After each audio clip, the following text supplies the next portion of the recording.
A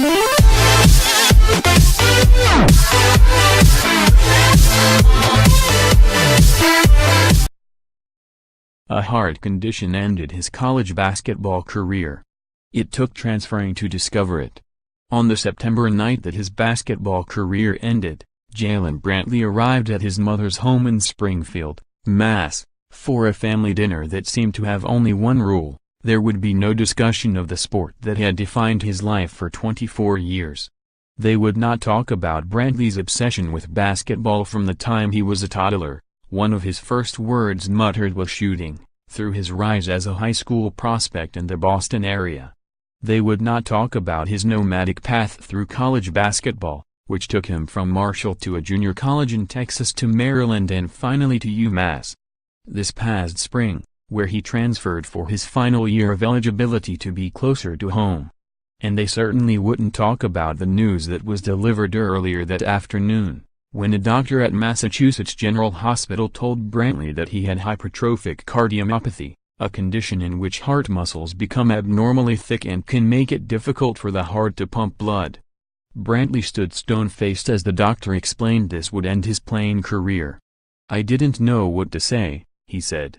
"I was really just confused of how fast the game was taken away from me."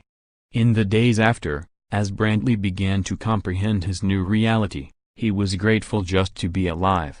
He was also struck by the fact that had he not transferred to UMass last spring, he might never have known about a condition that could have killed him. It was first discovered through an electrocardiogram (EKG) test by UMass team physicians during a routine physical before the start of preseason practice. Brantley also found that his condition was at the center of what has become a national debate.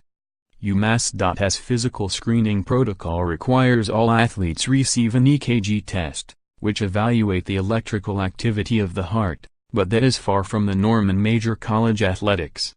According to the NCAA, roughly half of the 65 schools in the Power 5 conferences conduct EKGs. The NCAA's chief medical officer, Brian Heinlein, recommended in 2015 that all college basketball players be given EKGs, only to later backtrack on that announcement and draw protest from more than 100 team physicians across the NCAA.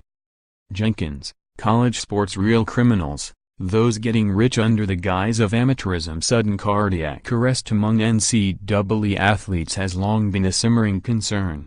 It certainly has been in the national conscious since 1990. When Loyola Marymount star Hank Gathers collapsed during a game and died of a heart attack resulting from hypertrophic cardiomyopathy. Advocates believe EKG testing is a crucial and accurate measure to prevent sudden cardiac arrest. Opponents argue that many schools not have the resources to commit to accurate EKG testing. The American Heart Association has not endorsed uniform testing because sudden cardiac arrest among young athletes simply isn't prevalent enough. Some places don't have the resources to read ECGs correctly. If you read them correctly, there's a very low false positive rate. You're still going to miss some things. But some people and places just don't have the resources to do that, said Kim Harmon, who is the head physician for the University of Washington football team and has researched sudden cardiac arrest for much of her medical career. The fact of the matter is, it is really unlikely that you are going to find something that is going to kill people based off only a patient's history and a routine physical. The risk of sudden cardiac death in Division I men's college basketball players or African American men's basketball players at any division is as high as 1 in 5,200, according to a 2016 report commissioned by the NCAA that was led by a task force of cardiovascular and sports medicine experts, student-athletes and athletic trainers and published in the Journal of American College of Cardiology. That report also found that 1 in 9,000 men's basketball players have an exertion-related sudden cardiac arrest risk, which is higher than any other athlete group.